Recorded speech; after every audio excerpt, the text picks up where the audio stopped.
On the day Ethan and I announced our engagement, he handed me a contract for a high-end luxury postpartum recovery center. I touched my pregnant belly, thinking he had somehow found out about my surprise. Just as I was about to sign the contract, I saw the service details stated the fetus was already 38 weeks along. I looked at Ethan, questioning him, but he explained with an impatient expression, "Lily is carrying my child and is quite frail. I'm simply fulfilling my responsibility. Our wedding will proceed as planned, and you will still be my wife." The Lily he spoke of was none other than Lily, the personal companion he had met at a nightclub. "It's all your fault for suggesting this strategic marriage, which upset Lily and put the baby at risk. You'll have to cover this expense. You also need to transfer ownership of the downtown apartment to her as compensation. Furthermore, she is my lifelong personal companion, she will continue to sleep with me even after we're married." I only agreed to this strategic marriage with the nearly bankrupt Harrison family because I loved Ethan. But since he only wants to sleep with his personal companion, then I'll let them be stuck together forever. I'm not getting married. Before we continue, please subscribe to this channel and let us know in the comments where you're listening from. Sign it. This luxury postpartum recovery center has excellent facilities. I've already checked them out. Ethan tapped the contract, his voice tinged with impatience. I had discovered I was 3 months pregnant a few days ago, but I hadn't had the chance to tell Ethan the news. I hadn't expected him to be prepared already. I took the contract, a lifetime membership at Riverwood's top luxury postpartum recovery center, costing $5 million. It seemed he had seriously considered me and the baby in my womb. I picked up the pen, ready to sign the contract. However, my gaze was drawn to the line that read, "Fetus 38 weeks, imminent delivery." But the baby in my womb was still only the size of a strawberry. I thought I had misread it, and my trembling fingers flipped through the pages again. Then I saw Lily listed as the child's mother, and Ethan's name clearly written in the father's column. My breath suddenly caught, turning into a faint gasp, and a metallic taste surged in my throat. Lily was Ethan's personal companion, the one he shared a bed with. Ethan had repeatedly taken photos and videos for me, proving that Lily was merely responsible for coaxing him to sleep, strictly adhering to industry rules, never overstepping boundaries. My fingers, clutching the contract, turned pale from gripping too tightly. I suppressed the surging nausea of morning sickness and cast a doubtful look at Ethan. Ethan looked at me with an unchanged expression, his impatience growing more obvious. "It's just a signature. Lily will be giving birth soon. I've given you the title of my wife. Reserving a luxury postpartum recovery center for her is one of your compensations to her." Compensation? My teeth bit hard into the flesh of my mouth, filling my mouth with the taste of blood. Ethan finally realized my distress. He leaned in, feigning tenderness, and whispered in my ear, "Come on, the mistress of the Harrison family needs to be more magnanimous. If you keep hesitating like this, I'll have to reconsider marrying you. Sign the papers, and we'll get married as planned." Before I could react, Ethan forcefully grabbed my hand and signed the last page of the contract. He had always been like this with me, never allowing any opportunity for rebuttal. The banquet continued, but Ethan had already rushed away with the contract. Soon, gasps and whispers rippled through the crowd, and at the same time, Ethan's image appeared on the large screens. Mr. Ethan is on the trending topics again. Late last night, he was seen embracing a woman with a large pregnant belly while touring a top luxury postpartum recovery center. Grace is truly pathetic. She was cheated on the very day our wedding was announced, yet she pretends nothing happened. She loves Ethan so much. If the Harrison family's fortunes hadn't declined, she wouldn't even have had a chance with him. She's probably thrilled about it. I bet she'd even be willing to take care of the other woman while she's in postpartum recovery. I stared at the entertainment news broadcasting on the large screens in the banquet hall, my nails digging almost into my palms. The sticky mix of blood and sweat pulled me back to reality. After a full minute, I picked up my phone and made a call. "Dad, the collaboration with Harrison is on hold.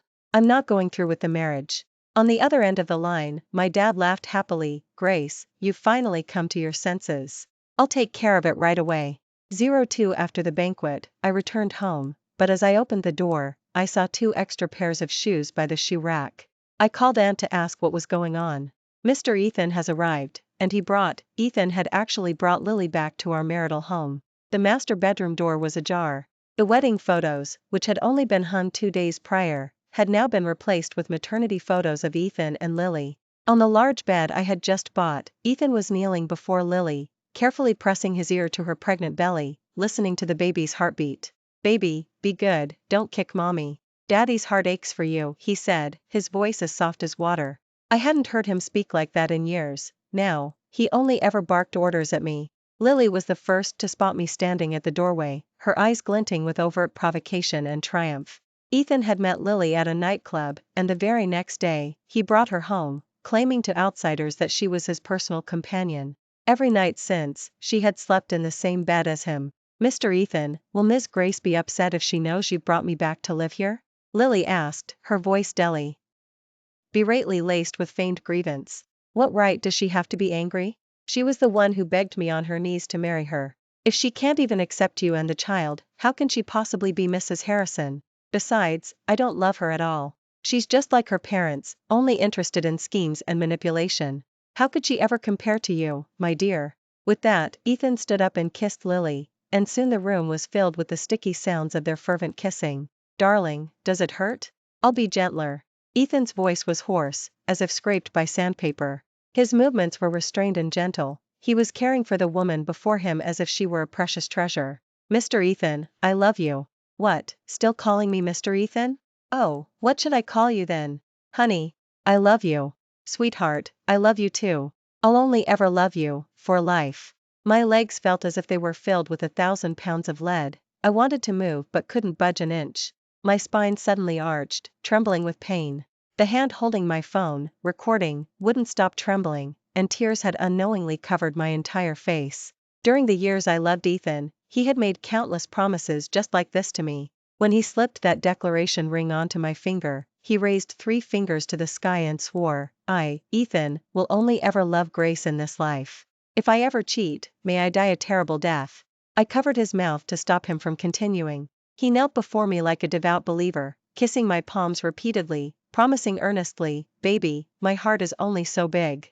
If it holds you, there's no room for anyone else." So, now he had moved me out of his heart. 03 Everyone in our circle knew I was Ethan's doormat, the kind that couldn't be driven away no matter what.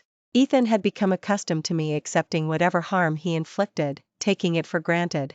Yet, when we first met, he was incredibly protective of me. Even if I accidentally lead, he would get so anxious that his forehead would break out in a sweat. During the years I lived next door to him at my grandmother's house, he took me everywhere, afraid I would be bullied by others. If his friends spoke to me with even a slightly harsh tone, he would immediately get into a fight with them and almost cut ties. I loved yellow roses. He tanned himself dark as an African man, and on my 18th birthday, he gave me an entire garden of yellow roses he had planted himself. When he discovered a classmate had given me a love letter, he held me tightly, his eyes red, and kissed me until I admitted I would only love him in this life before letting me go.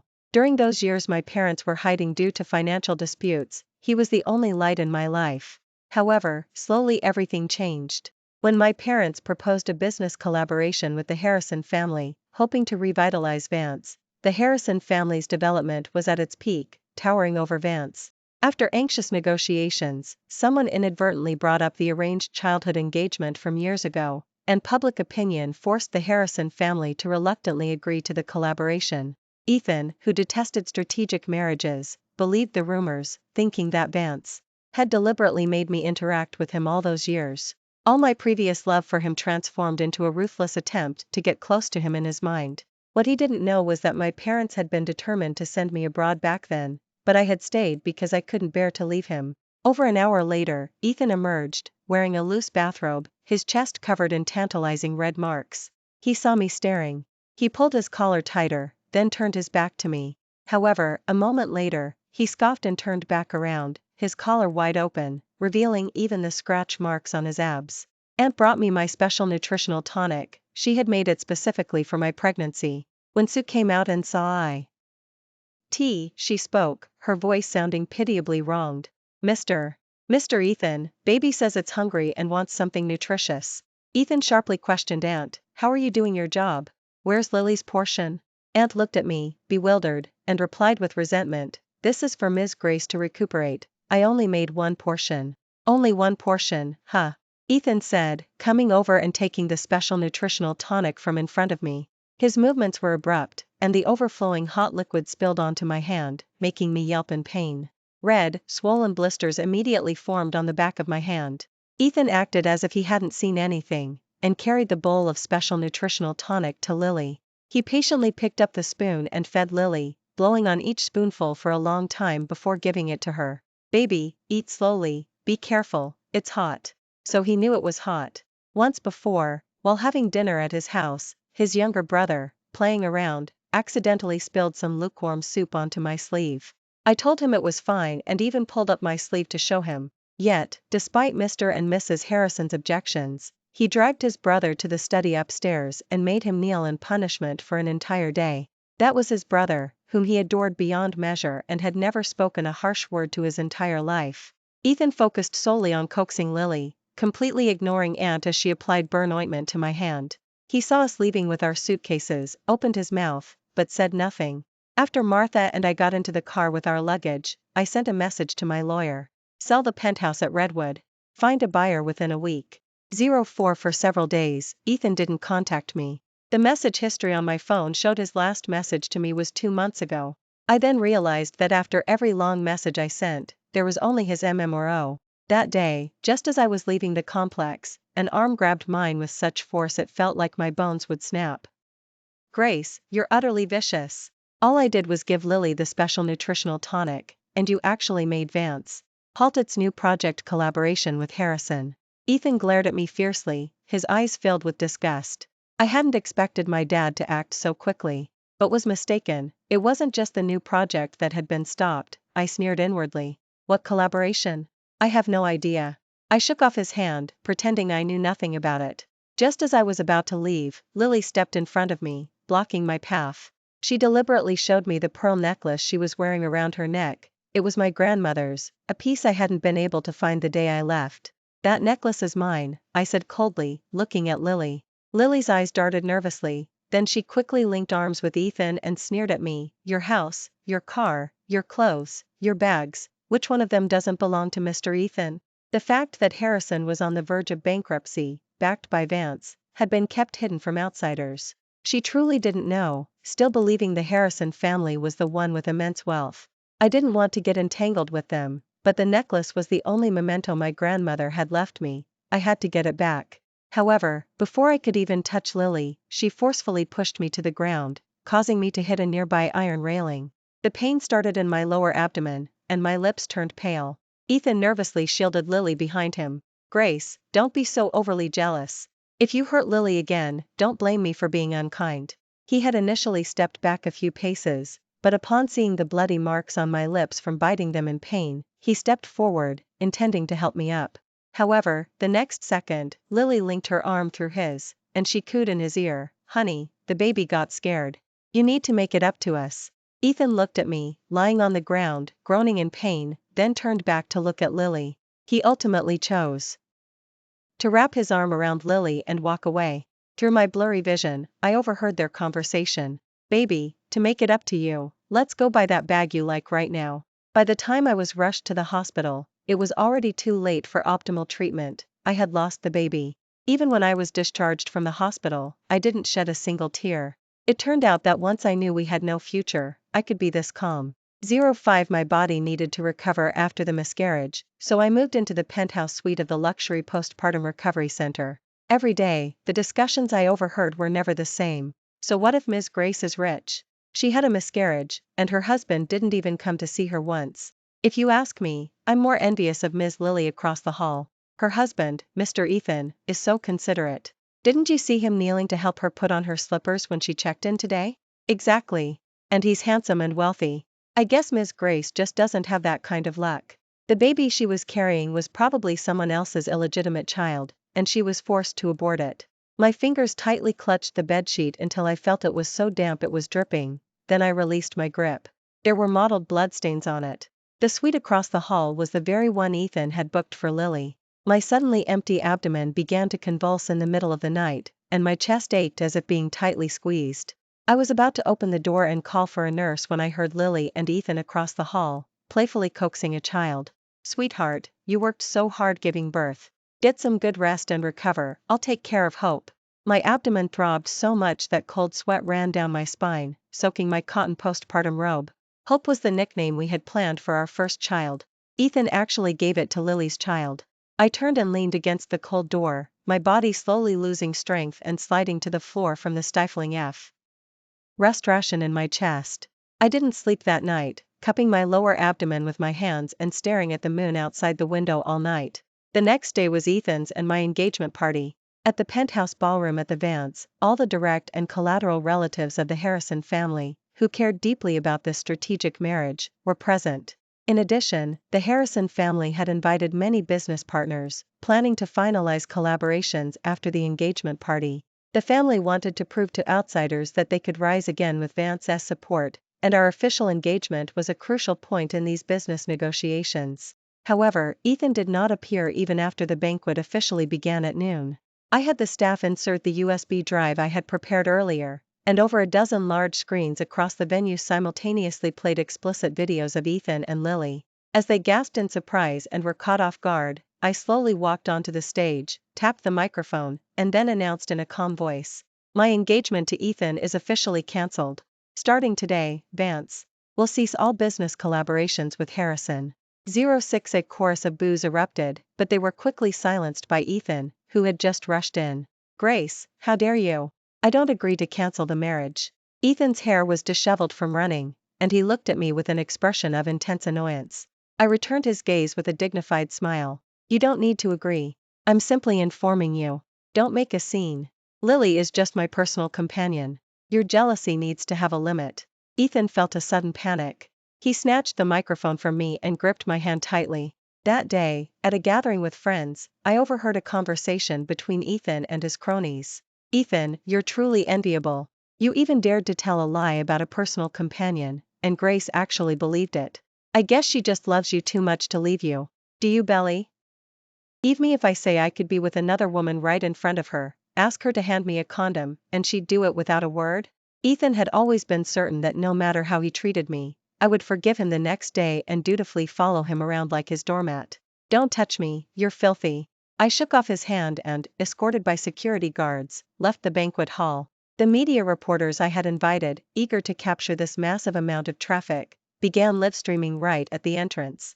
The image of Ethan being whipped by Mr. Harrison became the best cover photo. Meanwhile, the business partners who were supposed to sign contracts with the Harrison family at the venue all tore up their agreements. They had only agreed to the invitation out of respect for Vance. Now that Vance had announced the cancellation of the engagement, they naturally wouldn't finalize any collaborations with the nearly bankrupt Harrison family. "Because you couldn't control yourself, you put the Harrison family in a difficult position, you degenerate." Mr. Harrison fumed as he whipped Ethan, who was kneeling on the ground. Ethan held his head high, declaring confidently, "Grace loves me so much. She's just angry. Once she calms down, she'll definitely come crawling back, begging me to marry her." Mr. Harrison's whip cracked down again. "You had a child with a nightclub girl before the wedding. Why would she still marry you?" Ethan was clearly not as clear-headed as Mr. Harrison. He took out his phone to call me, only to find that no one was picking up. He didn't give up, continuing to compose text messages for me. "Grace, that's enough. Come back now, and we'll continue the engagement party. I can let bygones be bygones regarding your actions." After typing this, Ethan finally decided to be generous for once and added a smiling emoji. However, at that moment, I couldn't even look at my phone.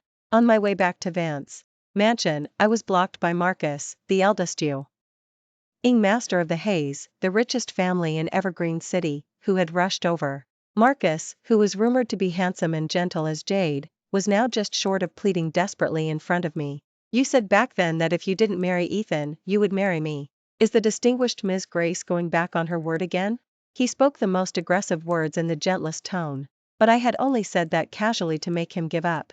How was I to know that I would ever have the option of not marrying Ethan in this lifetime? After all, I had truly and wholeheartedly loved him for 10 years. Throughout those 10 years, I had put him first in my life, even loving myself was secondary. Seeing me lost in thought, my eyes began to well up. Marcus, who had just seemed ready to have his motorcade surround me until I agreed, waved his hand, dismissing the vehicles. "I'm sorry, Grace. I know you're hurting. I won't pressure you.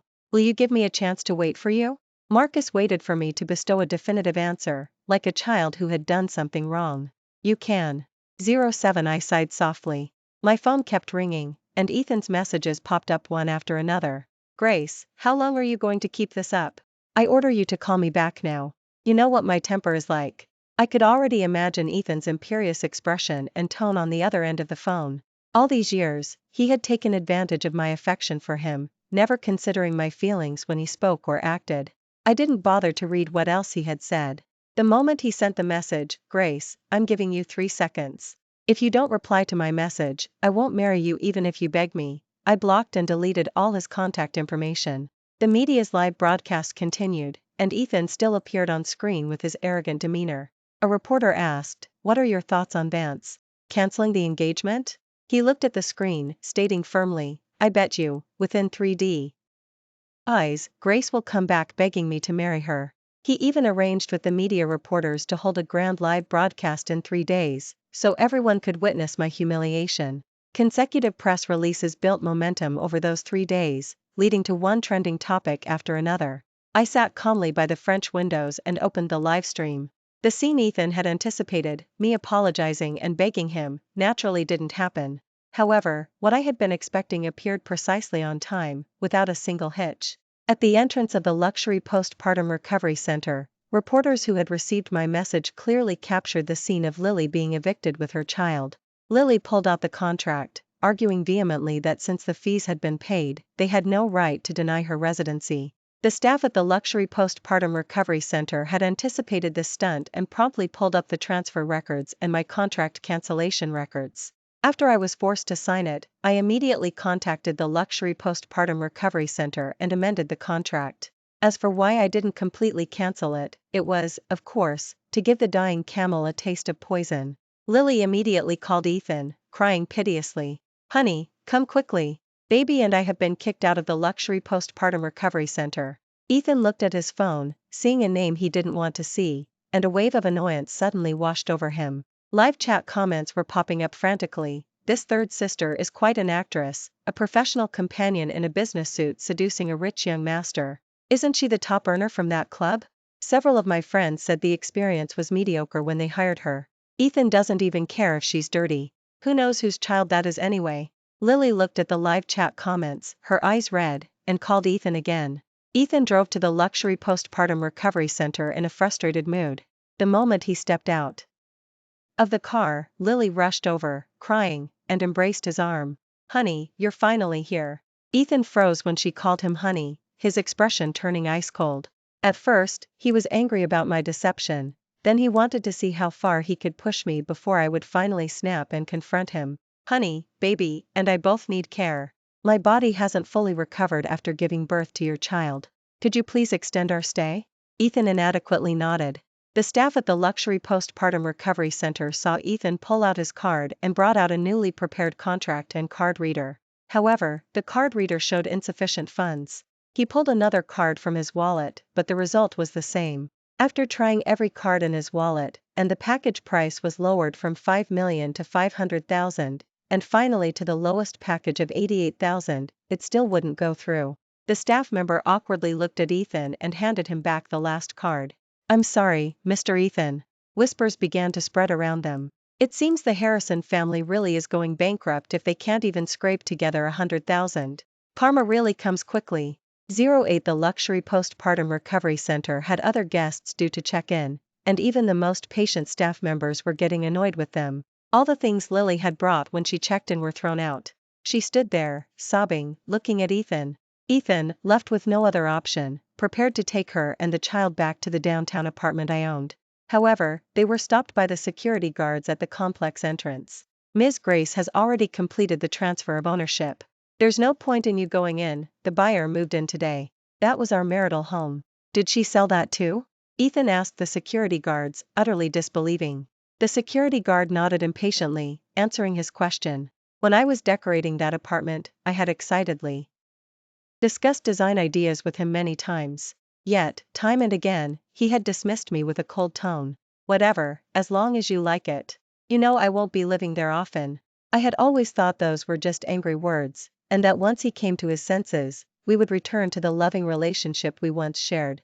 What did it matter if I stayed up until 3 in the morning looking at design drafts? I didn't regret my past efforts, nor would I allow myself to be trapped in the past. Fearing they wouldn't believe him, the security guard brought out the box I had asked him to give to Ethan. Inside the box were the gifts Ethan had given me over the years, along with the photos I had begged him to take with me every birthday. One time, a maid accidentally wet one of the photos while cleaning, so I even bought a safe specifically to lock them away. Every so often, I would take them out and look through them to ensure they weren't damaged. Ethan finally believed that what I said about canceling the engagement was true. His cards had all been frozen by Mr. Harrison, and he couldn't possibly bring Lily back to the Harrison family home. The patriarch would surely break his legs if he did. He casually rented a small studio apartment for Lily in a cheap rental in a rundown part of town, settling her in despite her tearful protests. He now had more important things to do.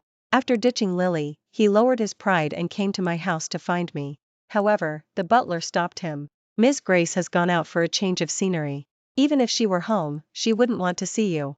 Please leave, Mr. Ethan." Ethan wouldn't give up and called my dad again. My dad, surprisingly good-tempered, answered the phone, but every word he spoke cut deep into Ethan's core. "You always thought that when our family was in trouble, I deliberately pushed Grace toward you for a future collaboration with the Harrison family, and you resented her because of it. You didn't know that was some thing my foolish daughter pleaded for, kneeling in the study for a day and a night."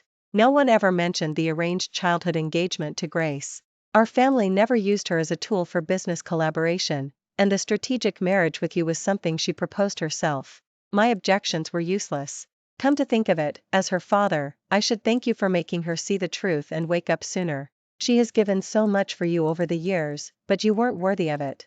After today, don't bother her anymore. Consider this both advice and a warning. Fend for yourself. Ethan froze on the spot. Seeing how unhappy his parents' strategic marriage had been, he had detested strategic marriages since childhood. In his youth, he had sworn that he would only seek true love in this life, and never be in a marriage of convenience with a woman he didn't love for business interests. When I appeared, he quickly fell in love with me, and his promises to love only me for life were genuine. Therefore, when he heard that my family had used me to approach him for collaboration, he stubbornly denied our past feelings entirely. Ethan slumped to the ground, his knees hitting the stone slabs hard, and he burst into tears, facing the direction of my room. "Grace, I was truly wrong. Please, can you forgive me?" 09 When the butler sent me the recorded video, Marcus politely and gracefully created distance between us, his gaze directed away from me. I smiled, and after watching it, I held my phone out to him. As he watched, his expression became strangely unreadable. The ease and relaxation he'd shown while we were paddleboarding on the sea earlier were gone. He visibly grew tense. He feigned nonchalance and asked, "If he stood in front of you and begged for your forgiveness, would you agree? Do you want to know the answer?" I asked deliberately. He cleared his throat and whispered, "No." I looked at his seemingly unconcerned face. If his hand, gripping his phone, hadn't been trembling, betraying him, I almost would have believed him. "Since you don't want to know, I won't tell you then." With that, I snatched my phone and ran along the beach. He was right behind me, catching up quickly, his eyes clearly reddened by the sea breeze, like a little puppy we kept at home. "Are you going to forgive him? After all, you loved him so much." The puppy-like voice was full of grievance. To say there wasn't a ripple in my heart would be self-deception. After all, he was a man I had deeply loved. But that brief emotional surge was merely a subconscious reaction and wouldn't affect my final decision. Marcus looked at me forlornly and, without waiting for my answer, quietly walked away. I had originally planned to come out alone for a change of scenery. But after he discovered I nearly lost my passport at the airport, he insisted on shifting all his piled-up office tasks to online processing and stuck to me like glue. The group was dozens of times larger than Harrison. It was amusing to think of Ethan, who always brushed me off by saying he was too busy with work whenever I asked him to hang out. I thought Marcus wouldn't bother with me anymore after yesterday, but unexpectedly, early in the morning, he was waiting for me with a special breakfast from my favorite place that day. His dark circles were prominent from waking up early to Q. The silent air was broken by the sudden appearance of Ethan. Ethan knelt before me, holding a large bouquet of yellow roses, crying sincerely, "Sweetheart, I'm sorry. I've broken things off with Lily. Can we go back and get married? I've already booked the wedding." Of course, Lily wasn't willing to live with her child in a cramped rental. Besides, people had doxed her location and were throwing rotten eggs at her door every day. She persistently called Ethan, asking him to find a comfortable place for her and the child. Seeing he wouldn't agree, she began to pressure him, threatening to expose his abandonment of his wife and child online. Ethan had initially felt a pang of sympathy watching her play the victim. However, he soon received a package containing photos and videos of Lily with other people, along with the DNA test results for him and the child. The child wasn't his. The moment Lily leaked the story online, Ethan's evidence immediately followed, exposing everything. It became a dog-eat-dog fight that left both sides damaged, and Lily could no longer reach Ethan. Unexpectedly, less than a week had passed, yet Ethan had lost a lot of weight and looked utterly dejected and wretched. "Don't call me that. I've already agreed to marry Marcus." I gave Marcus a meaningful look. Marcus's emotions were complex, but he quickly embraced me, returning my kiss with my own movements. Ethan rose, intending to separate us, but Marcus kicked him away with one swift move. "Mr. Ethan, Grace is my fiancée. Please stay away from her." It was unexpected for such a gentle person to speak such harsh words with such force. I felt his hand on my shoulder, deliberately restraining itself from gripping too tightly and hurting me. "No, you can't marry anyone else. You promised to marry me, to only love me in this life." Ethan pulled out the thick stack of love letters I had written him in our youth. In every letter, I had written, "Grace will only ever love Ethan in this life." The hopes of a young girl were genuine and touching. Back then, I had truly yearned to love and depend on Ethan for the rest of my life. I patted Marcus, who was shielding me, and walked in front of Ethan. In a calm voice, I said, word by word, "Yes, I did promise you, but I'm not the one who broke that vow. Do you know? Even when you used that flimsy excuse of a personal companion to deceive me, I was still giving you a chance to change your mind. But you hurt me again and again, even our child." I wanted to say these words calmly, but tears welled up uncontrollably. Marcus came over and held me, gently wiping away my tears. An unloved child truly had no reason to come into this world. But when I learned I was pregnant, knowing I was carrying Ethan's child, the joy of that moment still brings piercing pain when I recall it now. The doctor said that if I had been brought in just 5 minutes earlier, the baby could have been saved. Child?